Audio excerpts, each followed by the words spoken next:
kenalin dulu beberapa, sorry, tiga dari pencarian. Jadi hari ini kita akan bicara tentang pentingnya menjaga keamanan data di hidup kita, dari kita melakukan kita, atau yang lebih dikenal dengan teknologi. Nah, kenapa hal ini penting banget? Karena di era online ini ada aturan dan pembatasan sana sini. Pastinya pertemuan paling utama dan paling banyak dan paling luas di sini semua kan pastinya via online. Mau untuk sekolah, mau untuk berteman dengan orang baru pastinya via online. Nah, security itu adalah salah satu kebutuhan dasar manusia, ya kan? Dasar manusia. Dan teman-teman juga mungkin nggak sadar karena dengan pertemuan digital ini mungkin ini menjadi isu yang tidak diperhatikan orang. Karena sebenarnya sama kayak kita misalnya keluar rumah atau segala macam ya, beraktivitas seperti biasa, keamanan itu menjadi sebuah kebutuhan dasar dari manusia. Jadi hari ini kita akan belajar sama tiga orang yang pastinya bisa kita punya pertama Pak Ono Wefurdo. Beliau adalah founder dari Aksida. Halo Pak Ono, kalau bisa lihat. Sorry. Selamat malam, Bea. Oh, iya. Nanti Pak Ono jadi yang pembicara pertama kita ya. Udah semangat ya Pak untuk kasih materi buat teman-teman semua. Siap. Oke, kedua kita punya Pak Wing Winarno. Beliau adalah adjunct researchers dari CFDS. Selamat malam, Pak Wing. Selamat malam, Mbak Bea. Oke. Apa kabar? Sangat baik, Bapak. Semoga sehat Oke. selalu juga. Amin. Amin. Iya, begitu. Nanti Pak Wing bakal jadi pemapar kedua kita. Dan terakhir, last but not least ya, kata orang, kita punya Bapak Doni Ariasta. Beliau adalah Head of Public Policy and Government Relations dari TikTok Indonesia, Malaysia, and the Philippines. Jadi Pak Doni ini, halo Pak Doni, sapa dulu ya. Kelupaan sampai sama Pak Doni. Halo Mbak Bea, halo teman-teman semua. Sehat ya Pak Doni? Sehat, alhamdulillah. Nah, jadi sedikit pemaparan ya soal topik dari ketiga pembicara kita. Yang pertama Pak Ono itu akan menjelaskan situasi terkait kondisi dan tren keamanan cyber yang sering dialami oleh mahasiswa karena rata-rata demografiknya teman-teman di sini kan mahasiswa. Kedua, Pak Wing akan menjelaskan tips-tips keamanan saat beraktivitas di dunia maya yang pasti teman-teman langsung bisa praktekin begitu keluar dari Zoom meeting ini. Dan ketiga, Pak Doni akan menjelaskan tentang fitur keamanan di aplikasi TikTok serta inisiatif yang dilakukan oleh TikTok tentang literasi digital gitu. Jadi TikTok merupakan salah satu platform yang paling depan dalam mengutamakan keamanan atau security cyber dari para usernya pastinya.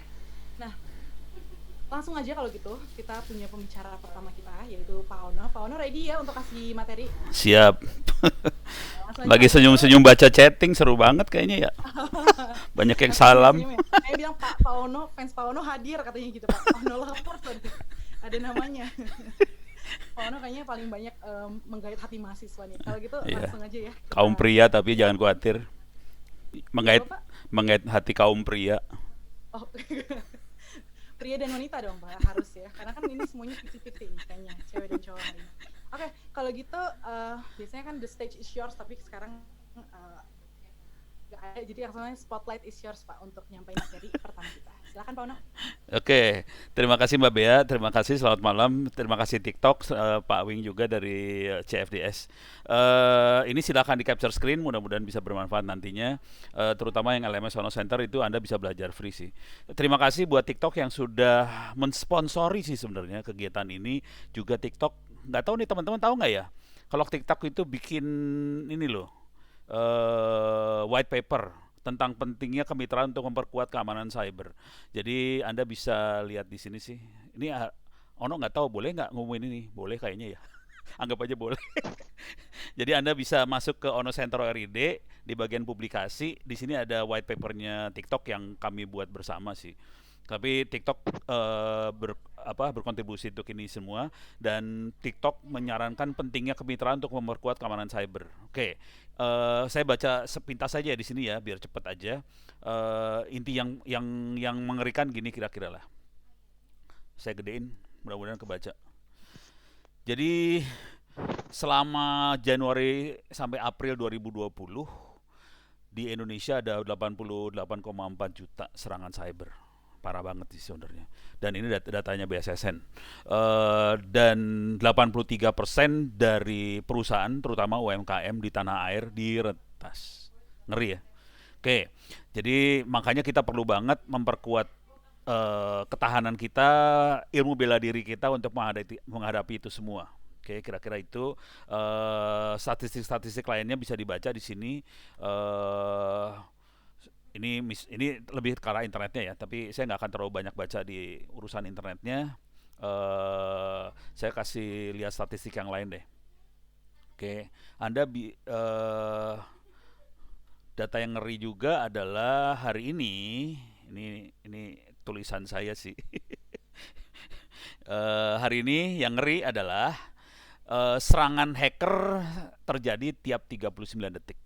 Oke, yang jadi masalah adalah kalau kita mau memproses sebuah serangan, misalnya terjadi pelanggaran, misalnya akun Anda dihack, misalnya duit Anda dicuri, oke, untuk sampai menahan si hacker butuh sekitar 1 tahun proses. Ini yang jadi masalah. Jadi ngehacknya cepet, jebolnya cepet, duitnya cepet hilang, segala macamnya cepet hilang, tapi buat proses lama banget karena namanya pengadilan, penyidikan, polisi, semua butuh waktu dan butuh duit. Dan kadang-kadang kalau kita nggak punya duit, berabe urusannya, gitu ya. Dan kerugiannya pada diperkirakan dunia akan punya kerugian sekitar 6 triliun dolar tahun 2021.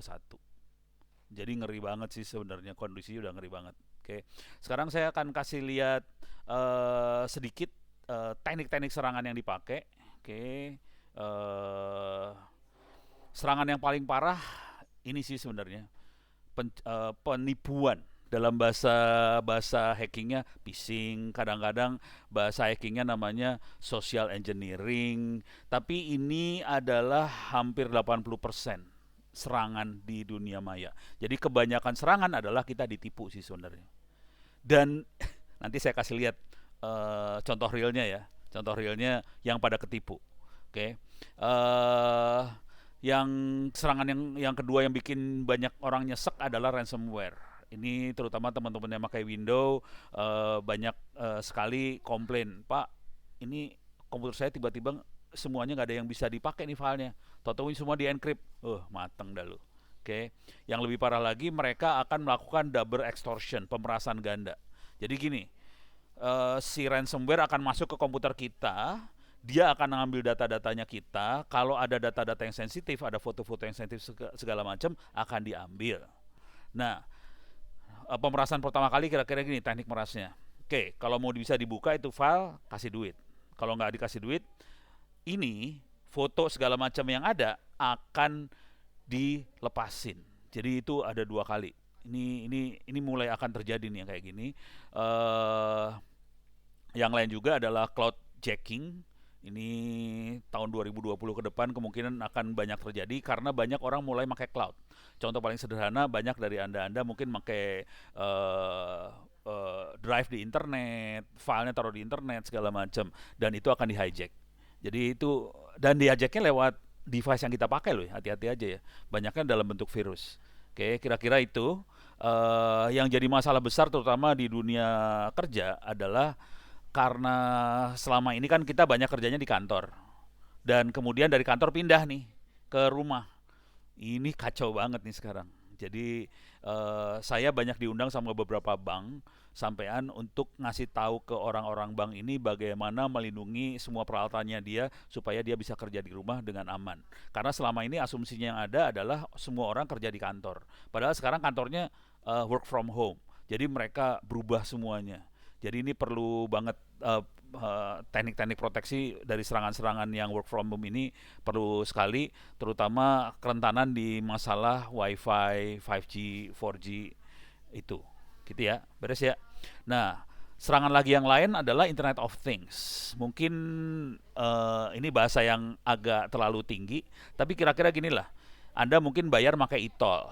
Anda mungkin ke toko-toko itu, nggak boleh nyebut merek nih ya, Indo apa gitu sama Alfa apa gitu, kan bayarnya pakai alat-alat itu. Bayangan kalau itu dihack, kacau itu. Dan ini kecenderungan itu mulai tinggi loh, hati-hati aja. Oke, jadi serangan-serangan itu mulai tinggi.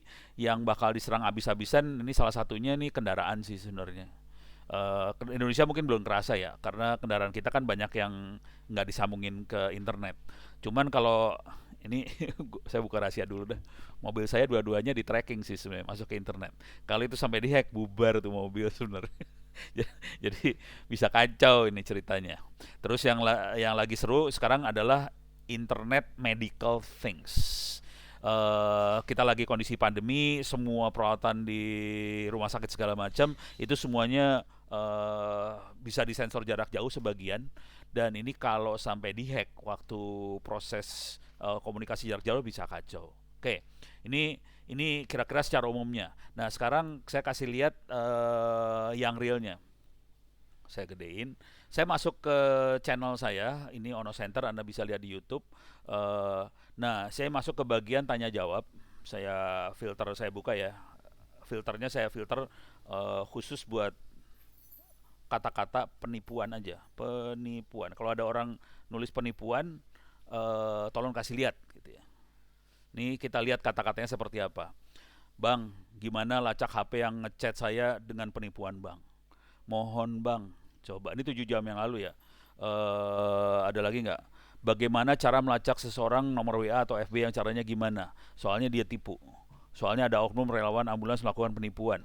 Ini 3 hari yang lalu. Hampir tiap hari saya dapat seperti ini, jujur. Ada yang lewat email, ada yang lewat chat. Jadi jangan khawatir. Ini yang penipuan. Ini lihat 400 juta perak. Ada yang kalau dicari di sini ada yang 30 juta ditipu sama orang dari luar negeri apa segala macam. Dan ini kebanyakan ditipunya lewat media sosial. Beruntung yang namanya TikTok bukan media sosial loh. Lebih aman sih sebenarnya. Dan rata-rata penipuannya lebih penipuan ini ya, penipuan berujung dengan uang. Kira-kira komersial seperti itu yang dihajar. Jadi mereka cari duit banget. Nah, ini kira-kira gambaran ininya, kondisinya. Ini yang minta banyak banget ya, hati-hati aja. Yang minta ke saya, minta tolong banyak banget. Jadi skenarionya paling sederhana sih minta pulsa, lama-lama naik kelas, minta yang lebih tinggi lagi. Kerugian yang paling gede yang pernah saya monitor adalah 2M. Rata-rata sekitar 200-an juta sih yang agak gede. Tapi yang rekornya saya tahu 2M. Oke, sekarang terakhir buat proteksinya saya kasih pilihan sedikit. Anda bisa belajar, ini free, nggak bayar apa-apa. Anda bisa belajar di LMS Ono Center RID/Moodle. Oke, di sini ada 2 kuliah. Ini ada kuliah Internet Safety. Anda bisa belajar tentang dasar-dasar keamanan informasi, perilaku aman dan sebagainya. Tapi nanti ini Pak Wing akan menjelaskan lebih jelas lagi dari CFDS. Cuman buat teman-teman yang jadi admin jaringan, di sini ada kuliah Cyber Security. Anda bisa belajar tentang cyber security, teknik hacking yang lebih beratnya di LMS Ono Center RID/Moodle. Free juga. Tapi ini sebenarnya kalau mau jujur ini bagian dari kuliah S2 saya nih, S2 nih. Kuliah benernya yang ini sih sebenarnya. Tapi isinya sama persis. Anda bisa akses di LMS Ono Center kalau ini kuliah benernya. Oke, kira-kira demikian dari saya. Mudah-mudahan bisa bermanfaat. Kalau ada apa-apa silahkan kontak saya. Ini email saya, ini alamatnya, dan itu YouTube-nya. Terima kasih banyak. Saya kembalikan pada Mbak Bea. Mbak Bea silahkan.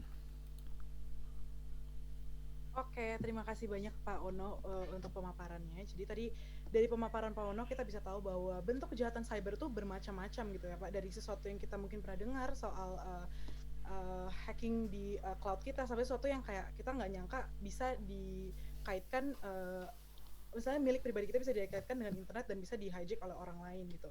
Dan kalau teman-teman mau belajar, tadi Ono Center tadi udah menyiapkan beberapa materi yang bisa teman-teman akses, begitu ya Pak?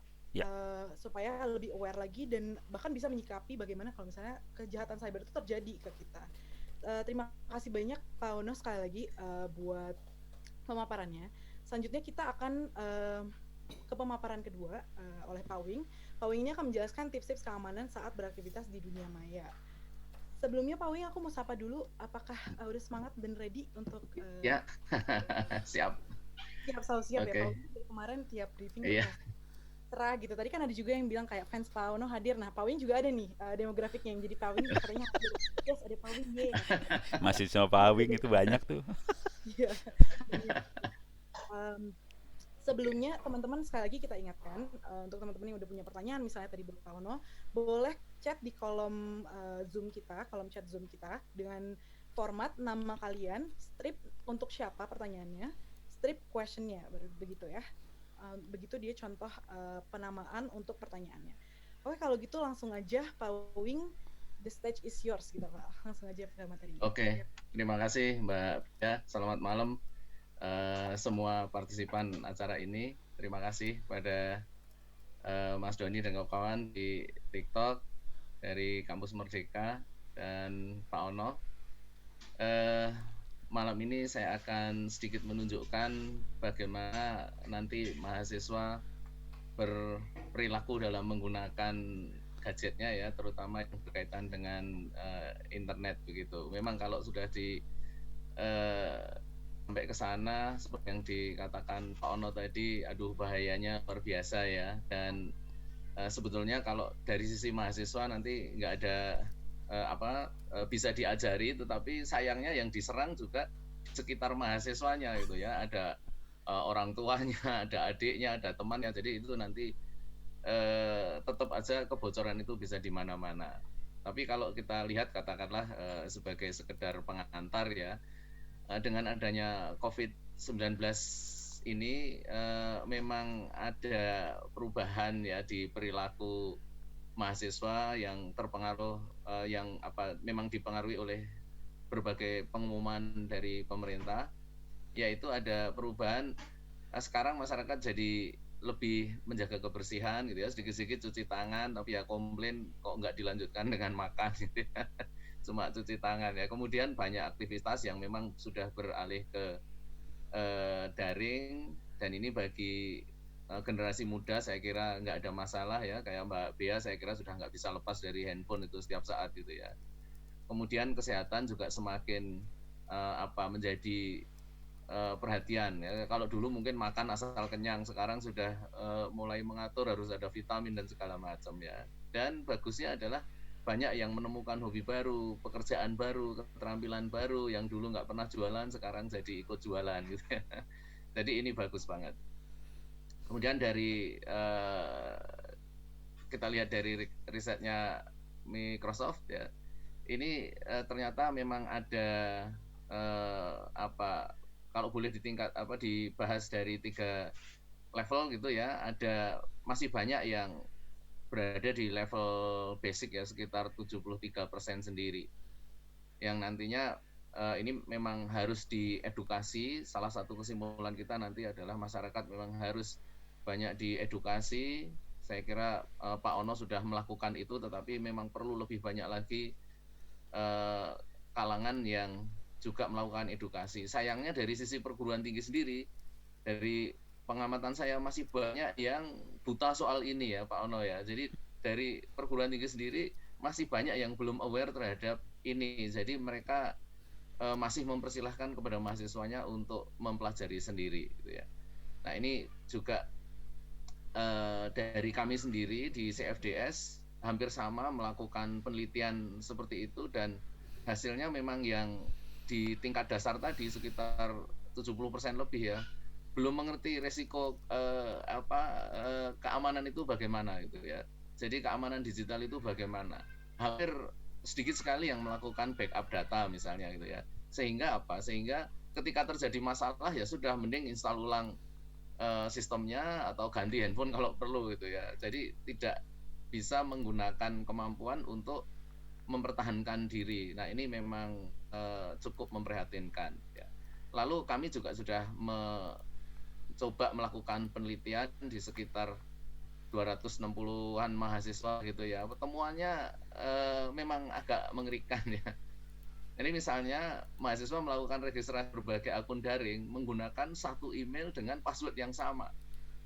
Ya, karena ketika mendaftar tanya emailmu apa, passwordmu apa, itu dikira password emailnya, padahal sebetulnya kan bukan ya. Jadi harus menggunakan password yang lain dari yang dipakai untuk email. Nah, oleh karena itu saya sarankan mahasiswa mencatat semua emailnya, tetapi jangan telanjang gitu ya, jangan apa adanya. Jadi misalnya ke akun TikTok.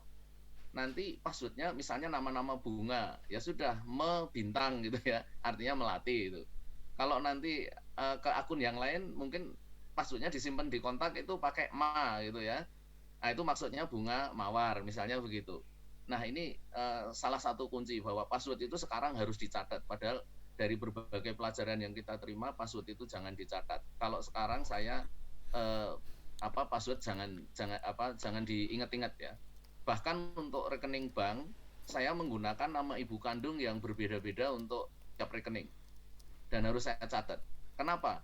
Karena data ibu kandung kita kan diketahui publik ya, apalagi tokoh-tokoh ternama. Ini waduh, di telepon bank nama ibu kandungnya siapa tahu gitu. Nah ini saya kira itu salah satu tipsnya. Kemudian tidak banyak mahasiswa yang mengaktifkan fitur pengaman ganda ya, two-way verification itu, padahal di setiap akun daring kan sudah ada pengaman seperti itu, tapi hampir sedikit sekali yang mengaktifkan itu. Lalu mengenai foto ya hanya sedikit mahasiswa yang mau memasang foto dirinya, sebagian masih takut ya sehingga memasang foto kucing, bunga dan sebagainya, itu terserah saja. Tapi kalau itu nggak dipasang, toh foto lain di akun-akun daring yang lain banyak gitu ya, jadi bisa diunduh juga. Lalu yang keren lagi adalah 71% mahasiswa itu merasa bahwa akunnya bisa orang lain, tapi sebagai mereka nggak khawatir, ya sudah kalau dibaca nanti bikin baru lagi atau kalau perlu ya ganti handphone lah gitu ya. Terus dari sekian responden itu ada yang pernah dibaca akunnya ya, kira-kira 3%, dan yang lupa password itu suka lupa password itu 14%, dan tidak bisa merecover kembali gitu ya. Padahal itu harusnya bisa dilakukan cara untuk merecover gitu. Oleh karena itu sekali lagi pesan saya, password harus dicatat. Kalau saya mencatatnya di kontak ya. Jadi saya kasih alan huruf key misalnya, karena huruf key itu jarang ada nama temen yang namanya huruf key. Jadi nanti key email 1 itu apa passwordnya. Tapi sekali lagi jangan ditulis utuh gitu ya, tapi cukup sebagian dan kita mengenal. Kemudian kartu ATM misalnya, kita juga catat key ATM 1, nanti pasnya angka ya, angka berapa, kita tulis angka 1. Nah, kita sudah tahu bahwa kalau angka 1 itu berarti nanti angka berikutnya adalah seputaran jarum jam gitu ya. Jadi kita sudah mengikuti pola, kalau 1 nanti searah jarum jam, kalau 5 nanti juga searah jarum jam. Jadi tinggal ikuti aja angka di kanannya berapa, turun berapa, dan seterusnya. Kemudian mahasiswa itu tahu berbagai risiko kejahatan ini ternyata berasal dari ngobrol dengan teman-temannya. Jadi jarang yang tahu karena tahu sendiri, browsing sendiri itu jarang ya. Itu yang bisa tahu sendiri itu kira-kira hanya 21%. Jadi sedikit sekali ya. Yang lain-lain itu karena dikasih tahu teman, nanti akunmu bisa diginiin, nanti kalau ada ini bisa ditipu begini dan seterusnya. Dan yang sisanya nggak tahu gitu ya. Nah, dari penelitian kami juga diketahui bahwa 89% mahasiswa itu menggunakan komputer maupun menggunakan ponsel ya, rata-rata menggunakan 2 gitu. Jadi mereka selalu ganti-ganti, kalau pas di luar ya banyak pakai ponsel gitu ya, tapi kalau di rumah atau di tempat-tempat ngumpul biasanya mereka pakai notebook gitu. Nah ini lalu usulan kami memang berbagai pihak harus bahu-membahu bagaimana cara melindungi negara ini termasuk penduduknya dari serangan-serangan itu ya. Kalau mereka sendiri atau saya sendiri harus mempertahankan diri kayaknya susah sekali. Apalagi kalau sehabis mendengarkan cerita Pak Ono atau ngelihat videonya Pak Ono ini, hidup saya jadi nggak bahagia gitu ya. Waduh, ternyata saya diancam kanan kiri gitu ya. Nah ini memang dikasih tahu oleh Pak Ono ya, ini caranya begini, tetapi bandit-bandit digital ini kan selalu punya cara baru Pak Ono ya. Jadi itu yang saya betul-betul khawatir ya. Oleh karena itu kata kuncinya tadi ya, bahwa kami menginginkan pemerintah itu punya tim patroli yang lebih intens lagi gitu ya, karena mereka harus bisa melindungi warganya. Jadi terutama dari serangan-serangan di luar negeri ini, beberapa teman handphonenya sering menerima telepon dari luar negeri gitu, kodenya bukan 62. Nah itu ujung-ujungnya nanti penipuan bank dan rekening lainnya gitu ya. Ini saya kira dari sisi pemerintah harus lebih aktif lagi, kalau perlu ya 24 jam di semua provinsi itu ada tim patroli yang minimal kalau tidak bisa menindak menangkap dan mengadili ya sementara mencegah dulu lah gitu ya, mengembalikan hak-hak para pemilik akun.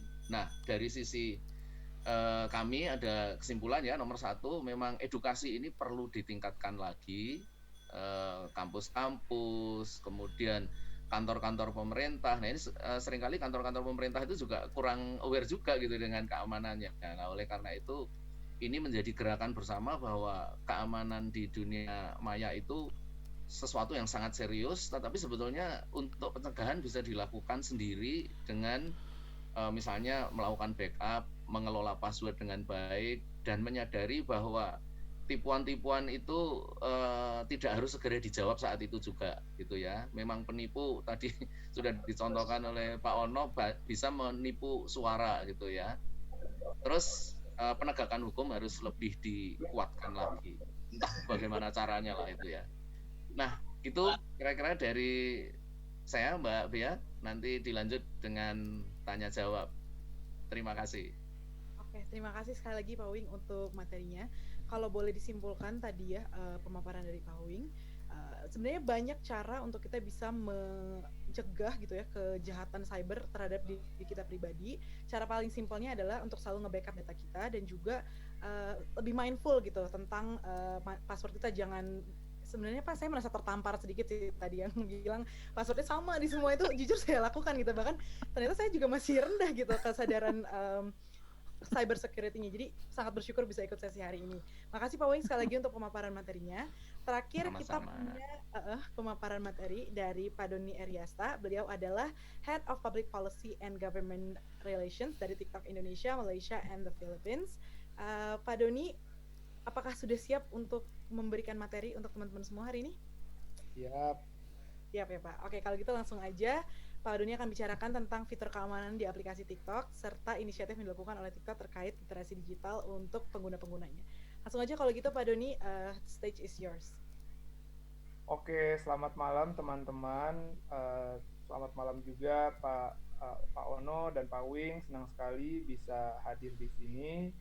Nah, ini saya dari TikTok ya, jadi saya akan sedikit share bagi teman-teman tadi yang dari Padang sudah pakai akun TikTok juga. Sebenarnya sudah banyak tools-tools dan fitur-fitur di TikTok yang bisa membantu teman-teman dalam menjaga keamanan akunnya. Nah, mungkin sudah banyak yang kenal ya, TikTok itu adalah platform video singkat 15 detik sampai 1 menit untuk menjadi wadah bagi para penggunanya untuk mengekspresikan kreativitas mereka. Oke, TikTok itu ada di 150 negara, 75 bahasa, dan termasuk di Indonesia juga. Ini saya putarkan sedikit video ya, biar nggak ngantuk. 3, 2, 1, action. 3, 2, 1.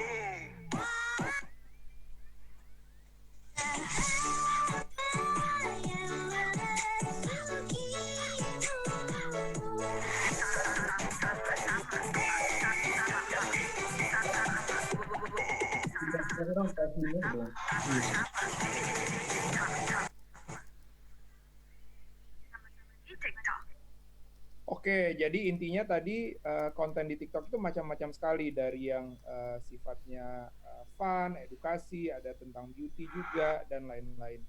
Nah, ini saya langsung saja ya, bagaimana cara menjaga keamanan. Sebenarnya ada tiga komponen utama. Pertama itu dari segi kebijakan, kedua dari sisi teknologi dan manusianya, dan yang ketiga itu dari edukasi. Dari sisi kebijakan, jadi sebenarnya tidak semua konten itu boleh diupload di TikTok ya. Ada yang namanya panduan komunitas yang menggarisbawahi apa saja yang boleh dan tidak boleh diupload di TikTok ya. Bukan berarti semua orang bisa membuat konten apapun. Jadi nanti kalau teman-teman ada waktu silakan dibaca panduan komunitas di TikTok. Nah, bagaimana cara menerapkan panduan komunitas ini? Jadi konten yang ada di TikTok itu akan direview oleh teknologi machine learning dan juga oleh human reviewer ya. Dan kalau memang tidak sesuai dengan panduan komunitas, maka konten tersebut akan diturunkan. Nah, ini salah satu contoh kontrol keamanan ya yang tadi saya share. bahwa teman-teman itu sebenarnya memiliki kendali untuk mengendalikan siapa yang bisa komen, siapa yang bisa menonton video teman-teman, siapa yang bisa berkirim pesan, itu semua bisa diatur di bagian setting pengaturan privasi. Yang saya mau garis bawahi adalah sebenarnya di TikTok itu berkirim pesan itu hanya bisa untuk usia 16 tahun ke atas dan tidak bisa berkirim pesan berupa gambar dan video, hanya bisa berupa teks untuk mencegah hal-hal yang tidak diinginkan ya. Dan kita juga punya fitur filter komentar, jadi misalnya kita tidak nyaman dengan komentar yang mengandung kata-kata tertentu, misalnya jelek atau gendut gitu ya, kita nggak mau dibully di komentar, itu kita bisa memfilter sebenarnya. Nah ini yang penting juga, bahwa teman-teman itu bisa melaporkan semua video apapun kalau merasa itu tidak sesuai dengan tidak seharusnya ada di TikTok. Jadi bisa menggunakan tombol ini ya, di kanan bawah itu ada tanda panah, begitu diklik itu ada report, dan itu bisa dipilih kategorinya. Jadi intinya adalah semua video di TikTok itu bisa dilaporkan, tapi nanti akan direview lagi tentunya oleh tim reviewer kita apakah memang benar video tersebut melanggar atau tidak. Kalau melanggar maka dia akan diturunkan dari platform TikTok. Nah ini juga yang saya mau garis bawahi, TikTok itu batas usia minimum adalah 14 tahun ke atas. Jadi kalau punya mungkin adiknya yang berusia di bawah 14 tahun dan punya akun TikTok, itu sebenarnya tidak boleh. Dan kalau kita ketahuan sama kita, akan kita hapus akunnya. Di TikTok juga ada fitur family pairing atau pelibatan keluarga. Jadi misalnya saya ya sebagai orang tua ingin mengendalikan akun anak saya gitu ya, dia bisa melihat konten yang seperti apa dan lain-lain, atau membatasi waktu ya, misalnya maksimal 1 jam sehari bisa main TikTok. Nah itu bisa saya lakukan dengan menghubungkan atau mensinkronkan akun saya dengan akun anak saya, itu melalui fitur family pairing ini.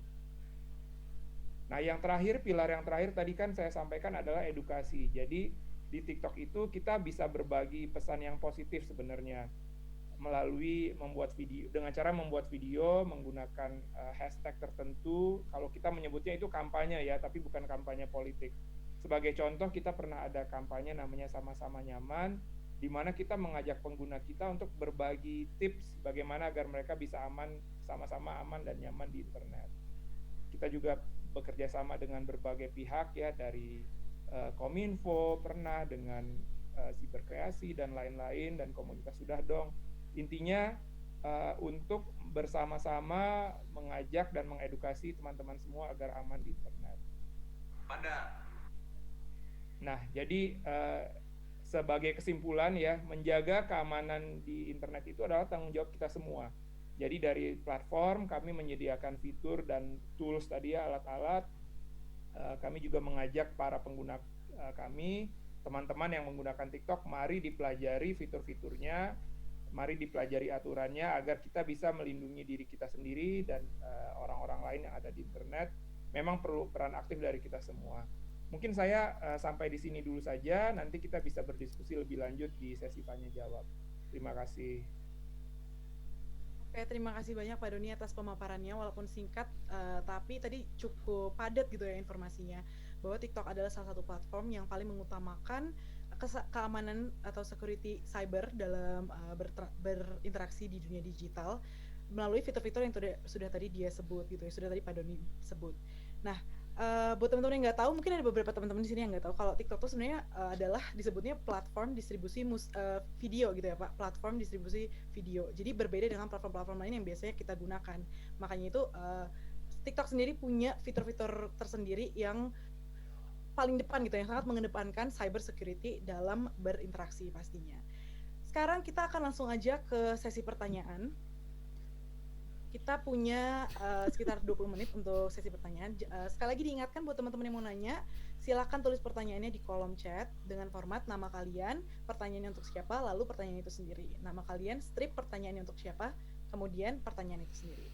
Nah, sebelum kita kumpulkan pertanyaan dari teman-teman semua, aku mau bicara sama, maksudnya biarkan saya untuk duluan menanyakan pertanyaan ke bapak-bapak semua. Pertama, saya mau tanya kepada Pak Ono.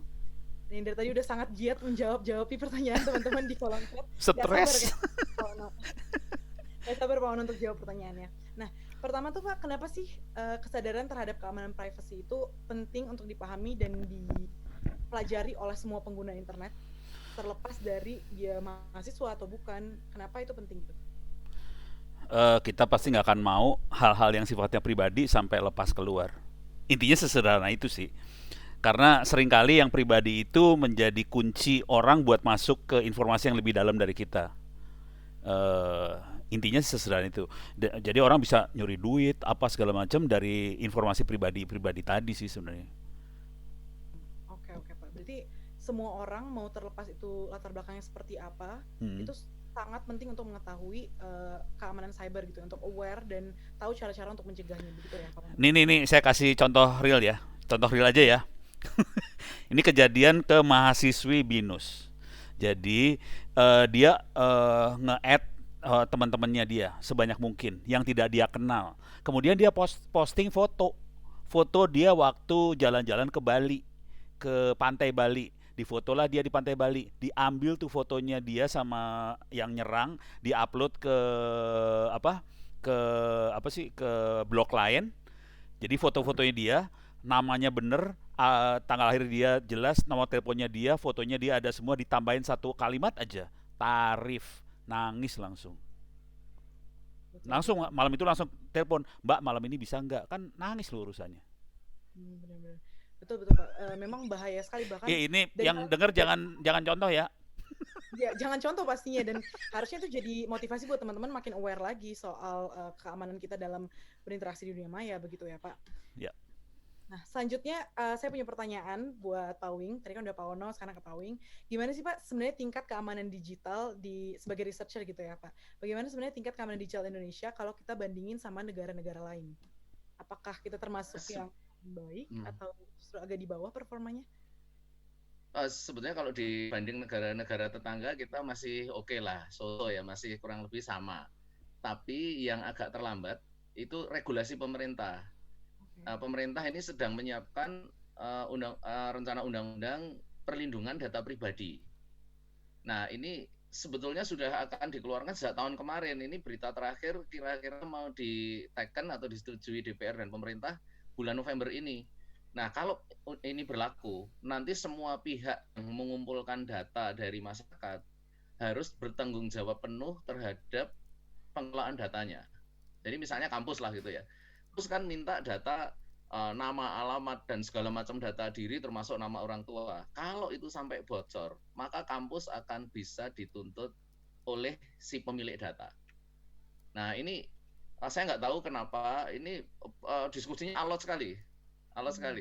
Nah, mudah-mudahan kalau sudah di ACC, sudah bisa dijadikan undang-undang, ini akan bisa melindungi kita lebih baik lagi. Tidak bisa lalu semuanya kita jadi aman, nggak bisa ya, karena tipuan itu akan muncul terus. Nah, oleh karena itu, jangan sampai nanti setelah undang-undang ini di ACC lalu banyak demo ya menentang undang-undang PDP ini, perlindungan data pribadi. Nah, ini mudah-mudahan banyak penyelenggara jasa, misalnya gini, saya mau mendaftar ke sebuah layanan, saya mengisi formulir, nama, alamat, dan segala macam, sama petugasnya kan ditaruh di meja. Begitu ditaruh di meja, nanti sama orang lain dipotret, dipakailah data itu untuk keperluan yang lain lagi. Lalu siapa yang bertanggung jawab? Nah, selama ini mungkin para bosnya tidak ada urusan dengan itu, yaitu tanggung jawab karyawan saya lah. Seperti kemarin yang terjadi dengan salah satu operator seluler, ada stafnya yang mengumumkan data seorang pelanggannya gitu kan. Nah, ini nanti kalau itu sampai terjadi urusannya berat. Nah, ini mudah-mudahan segera terwujud.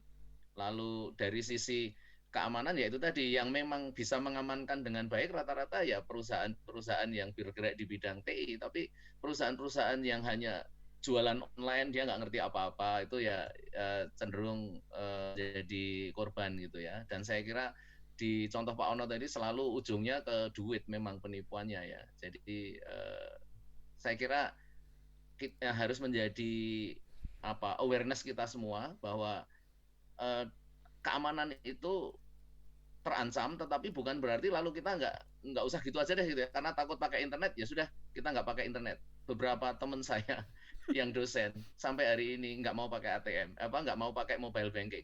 Jadi mereka bayar apa itu lebih baik ke ATM lah. Padahal dunianya sudah seperti ini gitu ya. Kalau memang takut bisa saja bikin rekening baru, kasih duit yang nggak terlalu banyak, 5 juta, 10 juta untuk keperluan mobile banking. Duitnya yang miliaran biar di rekening yang lain kan gitu ya. Nah mereka kadang-kadang tidak berpikir begitu. Jadi rekening saya hanya satu, duit semua di situ. Nah ini tentu berbagai trik yang harus dilakukan untuk melindungi diri dari serangan-serangan seperti itu. Ya kalau memang takut diserang ya sudah punya email kalau perlu banyak. Email saya itu ada 15-an lah. Jadi untuk urusan apa ini, urusan apa ini, urusan apa ini gitu. Jadi kalau satu bermasalah yang lain enggak. Itu kira-kira Mbak Bea ya. Oke, terima kasih banyak Pak Wing buat jawabannya. Jadi tadi Sama-sama. walaupun cyber security ini adalah hal yang cukup mengerikan gitu ya. Kalau tadi contohnya dikasih tahu Pak Wono, ada kasus realnya menyerang mahasiswa. Tapi bukan berarti kita nggak boleh pakai internet sama sekali atau bahkan nggak ngikutin zaman gitu. Malah kita yang ribet. Jangan. Jadi yang penting adalah bagaimana pencegahannya, bagaimana menanggulanginya, dan riset gitu ya. Karena kayak Pak Doni bilang tadi bahwa keamanan security atau keamanan cyber kita itu adalah tanggung jawab masing-masing dari kita semua gitu. Kita semua bisa ambil andil atau ambil peran untuk keamanan tersebut. Oke, buat pembicara yang lain Pak Doni dan Pak Wono ada yang mau ditambahkan nggak dari jawaban Pak Wing tadi atau udah dirasa cukup? Harus belajar bela diri sih intinya gitu. Kayak orang karate lah. Harus tahu teknik bela diri. Kalau enggak kita bakal diserang habis. Harus tahu teknik bela diri untuk cyber security. Iya, betul. Betul. Oke, selanjutnya ada pertanyaan buat moving on ya ke pertanyaan selanjutnya. Buat Pak Doni nih, selain pengguna Pak, tadi kan udah dibahas ya, Pak Doni mention sedikit di sesi pemaparannya bahwa itu tanggung jawab kita semua cyber security ini. Nah, selain pengguna atau kita semua yang ada di sini lah, contohnya peserta Zoom meeting hari ini, siapa saja sih pihak yang berperan untuk memperkuat keamanan cyber di negara kita Indonesia ini? Ya, jadi tadi sudah disebut beberapa pihak ya, dari sisi pemerintah itu mereka berperan membuat regulasi dan juga menegakkan regulasi tersebut. Dari sisi platform itu maksudnya penyedia layanannya ya seperti TikTok, itu kita harus memastikan bahwa memang produk kita itu aman, platform kita aman, dan kita menyediakan tools dan fitur-fitur keamanan dan melakukan edukasi juga.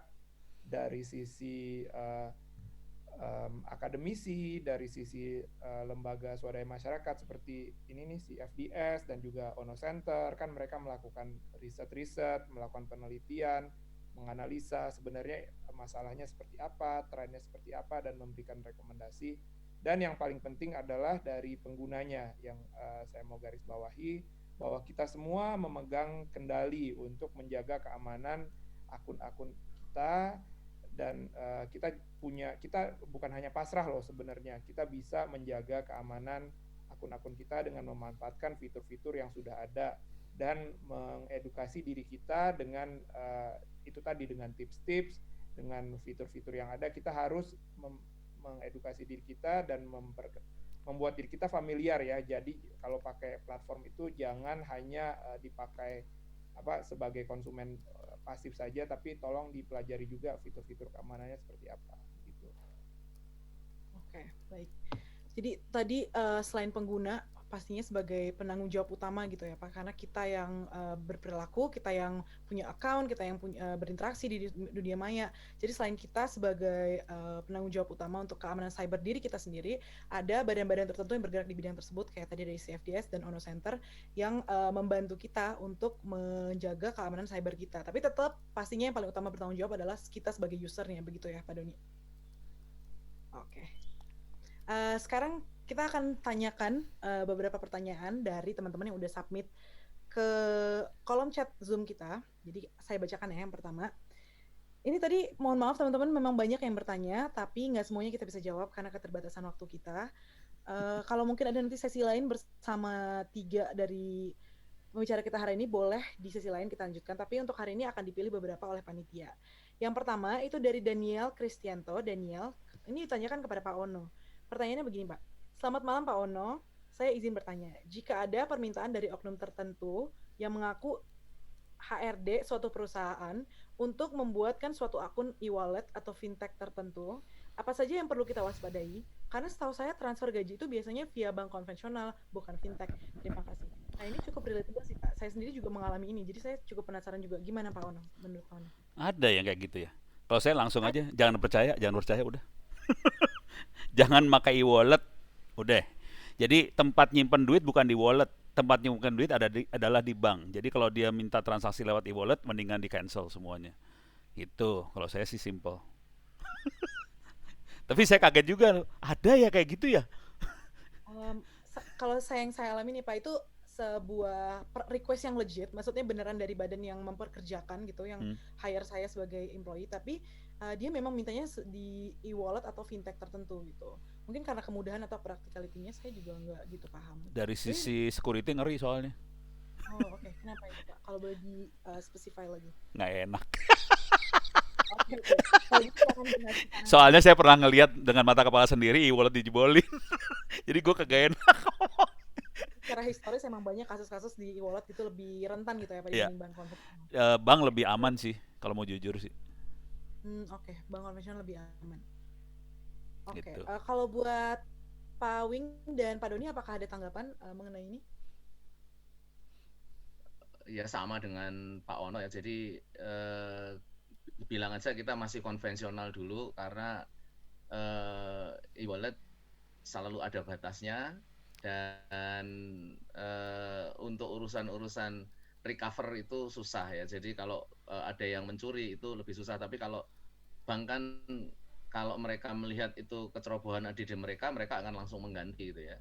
Nah kalau saya sepakat dengan Pak Ono, biasa dulu. Bahkan begini, kadang-kadang bank ada yang menelpon saya untuk konfirmasi data. Dan benar, dia menyebut nama saya, alamat saya, lalu minta saya menyebut nama ibu kandung. Nah problemnya adalah bank itu sekarang kalau nelpon kita kan nomornya ganti-ganti ya. Jadi mereka tidak punya nomor cantik khusus, oh ini dari bank A, ini dari bank B gitu. Mereka nomornya juga nomor biasa kayak kita gitu. Saya bertanya ke mereka, bagaimana saya tahu ini dari Anda dari bank ini? Ya ini memang kan dari ini. Nah kalau Anda tahu memang betul-betul dari bank ini, saya nggak mau nyebut nama ibu kandung saya yang full. Dan saya sudah punya catatannya untuk bank ini nama ibu saya ini gitu ya, jadi beda-beda ya. Saya mau nyebut, silahkan sebut huruf yang keberapa gitu. Jadi kalau huruf yang ketiga, saya akan sebut huruf ketiga. Kalau kelima, saya huruf kelima. Nah, saya nggak tahu karena Anda orang bank atau bukan. Jadi saya, kalau Anda benar-benar orang bank kan tahu data saya. Jadi saya minta sebutkan huruf keberapa, Anda pasti tidak keberatan. Dan memang banknya tidak keberatan dan itu memang ternyata dari banknya beneran. Gitu ya. Jadi itu salah satu kasus. Ya. Oke, intinya misalnya itu berkaitan dengan kegiatan finansial, lebih berhati-hati aja gitu kan buat semua orang dalam memberikan data pribadinya, mau itu ke bank ataupun ke fintech atau e-wallet. Nah, selanjutnya saya punya pertanyaan buat Pak Wing lagi nih, ada yang nanya dari Cynthia untuk Pak Wing. Dia ingin tanya apa sih bedanya OTP sama PIN, OTP dan PIN. Dan saya baru mendengar istilah web phishing. Bisa dijelaskan lagi Pak? Terima kasih katanya. Terima kasih kembali Cynthia. Kalau OTP itu one time password biasanya dipakai ketika kita lagi mendaftar ke sebuah akun gitu ya. Nah, kita mendaftar ke sebuah akun, tanya ini nomor teleponnya ini, biasanya lalu dikirim ke situ. Lalu kita harus menyebutkan atau harus mengisi. Nah, inilah yang seringkali menjadi bahan untuk tipuan. Banyak di sekitar saya, nggak mahasiswa, nggak karyawan, nggak teman dosen. Mereka diiming-imingi dapat voucher gratis 2,5 juta, ada undian umroh dan segala macam. Caranya gampang, Bu, cukup menyebutkan kode yang kami kirim. Nah, mereka merasa itu sesuatu yang nggak masalah gitu ya.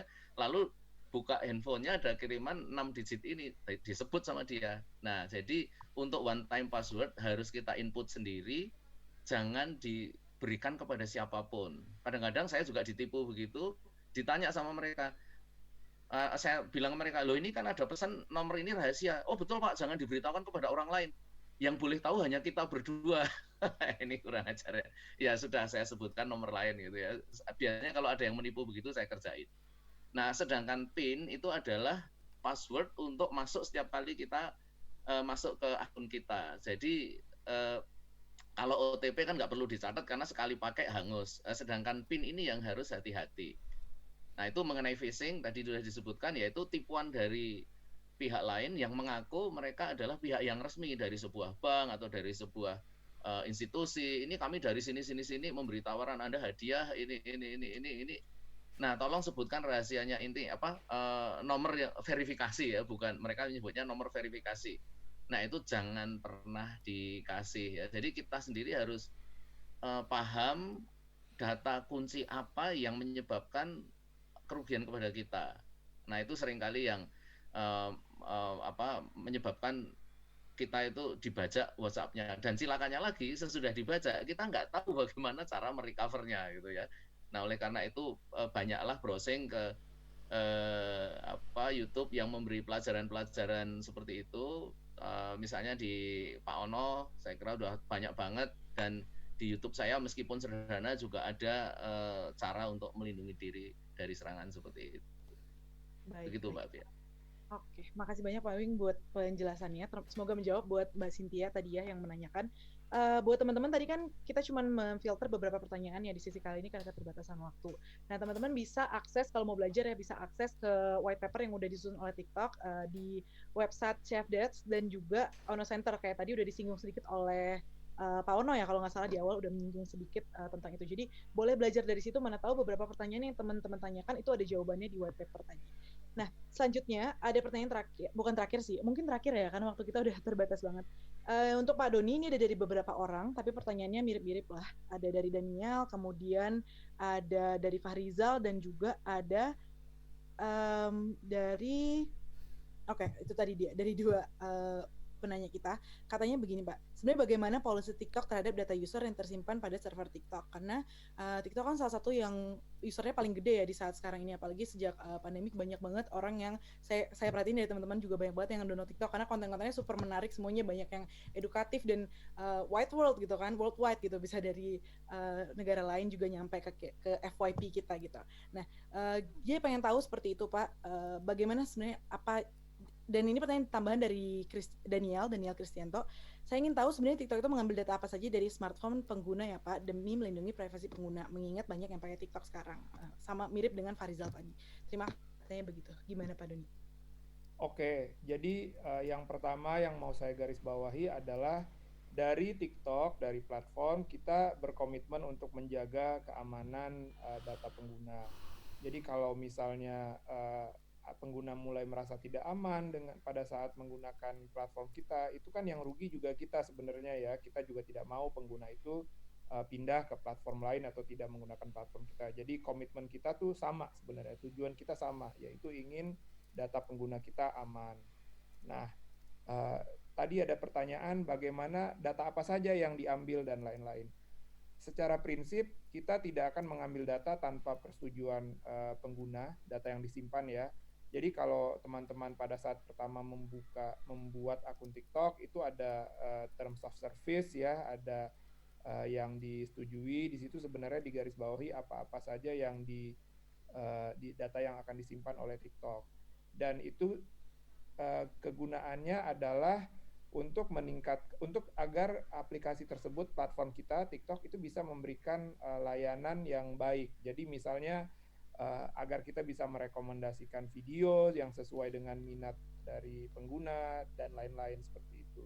Dan kita transparan kok tentang itu. Jadi kalau teman-teman ingin belajar lebih lanjut, di TikTok itu ada yang namanya Transparency Center ya, itu sebuah website. Coba bisa dilihat ya, bisa diklik di mesin pencari ya, Transparency Center TikTok.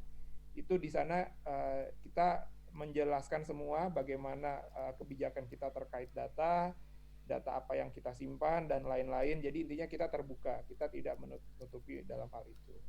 Begitu kali ya, Mbak. Terima kasih. Oke, terima kasih banyak Pak Doni untuk tanggapannya dan jawabannya. Jadi kalau misalnya teman-teman penasaran sebenarnya data apa aja yang punya, boleh di-refer balik ke waktu pendaftar TikTok apa aja yang dikasih oleh pengguna gitu ya Pak, karena TikTok nggak akan ngambil lebih dari apa yang pengguna kasih dengan persetujuannya ke aplikasi tersendiri. Betul. Ya Pak Doni. Oke. Sekarang sayangnya waktu kita untuk Q&A udah habis, kita udah 20 menit untuk Q&A. Jadi sebelum kita mungkin menutup sesi ini, teman-teman jangan leave dulu karena saya akan minta beberapa closing statement dari para pembicara kita. Mungkin mulai dari urutan yang pertama seperti pemaparan materi tadi dari Pak Ono.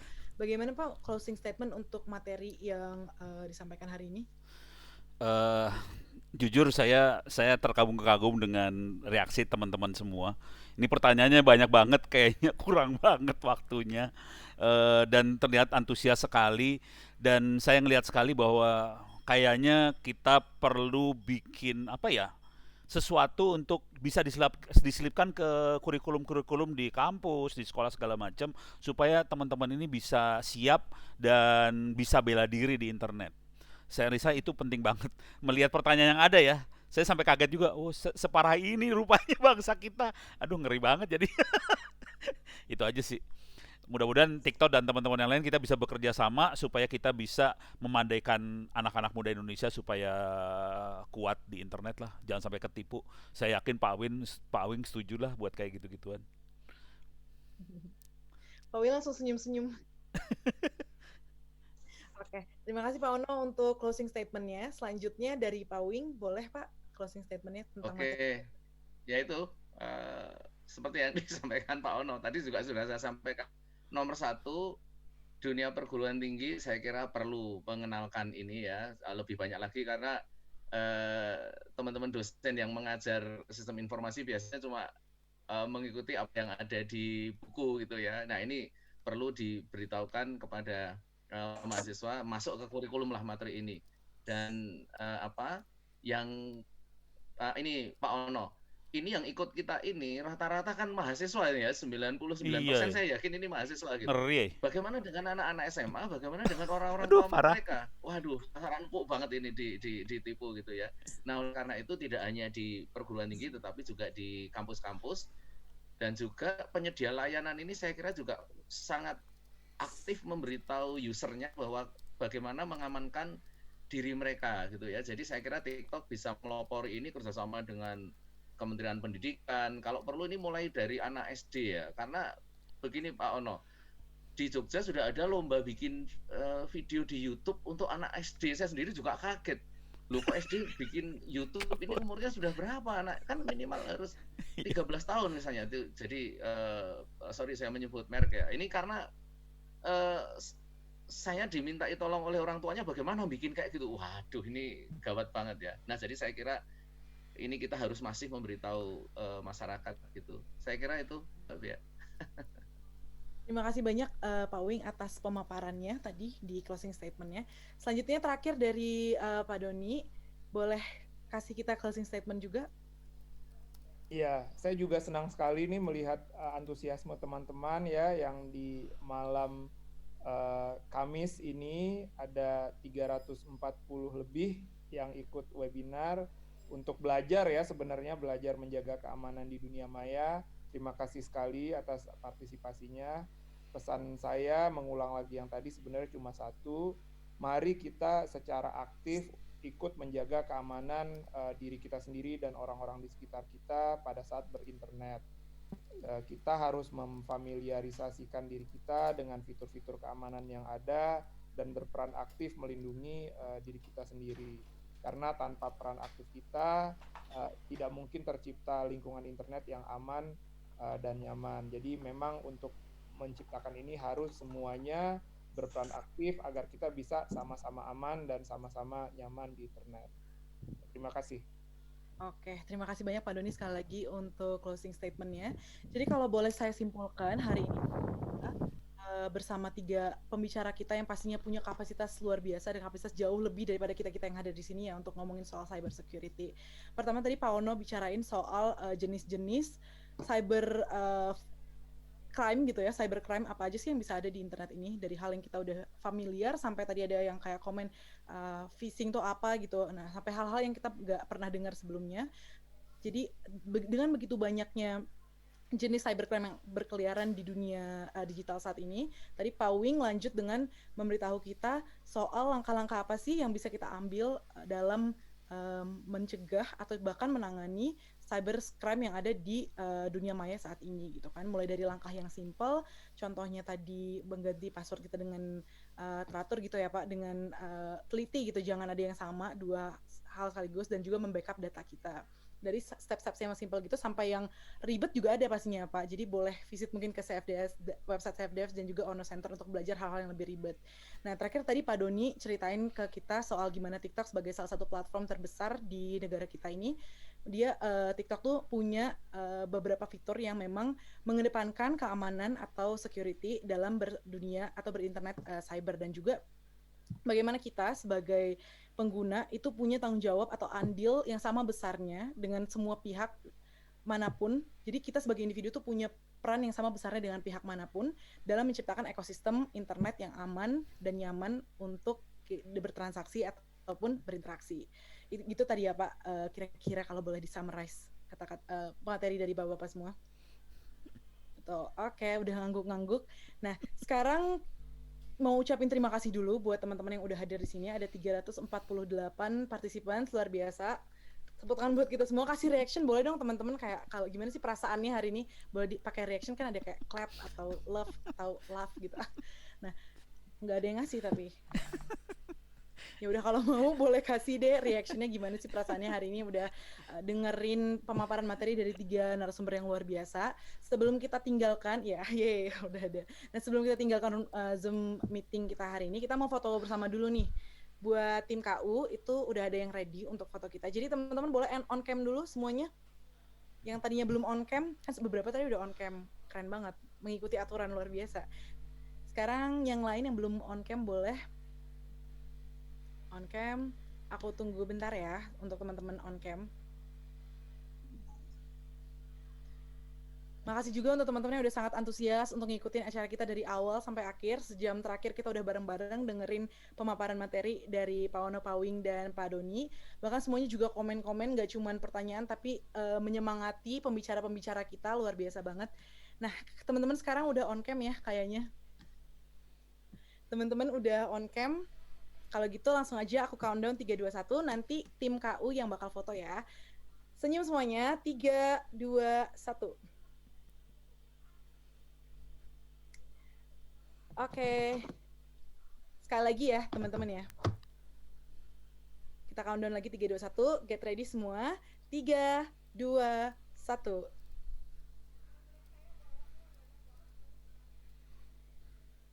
Oke, kayaknya udah ya. Atau dari tim KU kurang atau gimana fotonya? Karena harusnya udah sih. Oke, udah cukup katanya. Kalau gitu sekali lagi mau ngucapin dari tim Kampus Update, mau ngucapin terima kasih banyak buat Pak Ono, Pak Wing, dan juga Pak Doni atas pemaparan materinya. Dan juga buat teman-teman 342 partisipan hari ini, luar biasa buat antusiasmenya, buat ketepatan waktunya. Tadi bahkan sebelum jam 7 udah pada datang, luar biasa banget teman-teman hari ini. Semoga everyone learns a thing or two gitu ya, pulang-pulang ada ilmu baru yang didapat. Dan jangan lupa selalu bertransaksi dengan aman, berinteraksi dengan aman di dunia maya, dan praktekin tips-tips yang tadi udah disampaikan oleh ketiga pembicara kita. Karena apa yang tadi disampaikan itu memang benar-benar sesuatu tips yang praktikal gitu kan, bukan sesuatu yang jauh dari kita, tapi sesuatu yang memang harus dilaksanakan dan sangat bisa kita laksanakan sehari-harinya. Nah, itu ada beberapa pengumuman dari tim Kampus Update di kolom chat, contohnya soal absen. Tapi